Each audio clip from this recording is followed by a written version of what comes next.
Ако во земјава постоја само 10 новинари, 7 ќе земаа подпросечна плата. 4 немаше ниту да имаат постојано вработување, туку ќе работеа со договори на дело. А кога шансите да добиете закани додека си ја вршите работата се 1:3, значи дека имате ризично работно место.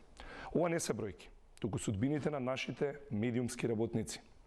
За Синдикатот на новинари и медиумски работници, ова се клучните поенти на императивот. Работничките права, предуслов за професионално новинарство. Сигурна работа значи и достоинствено новинарство. Оној кој е социјално обесправен, оној кој е во подредена положба, оној кој е уценет со мизерна плата за опстанок, тој не е слободен. Токму на меѓународниот ден на трудот сакаме да испратиме порака дека само сплотени и солидаризирани во борбата, ние, новинарите и медиумските работници, можеме да се избориме за нашите работнички права и враќање на достоинството на новинарското перо. Останете будни, гласни и непоколебливи. Колеги, правата не се празничен потсетник, туку битка која започна 1886-та и продолжува. Честит 1 мај!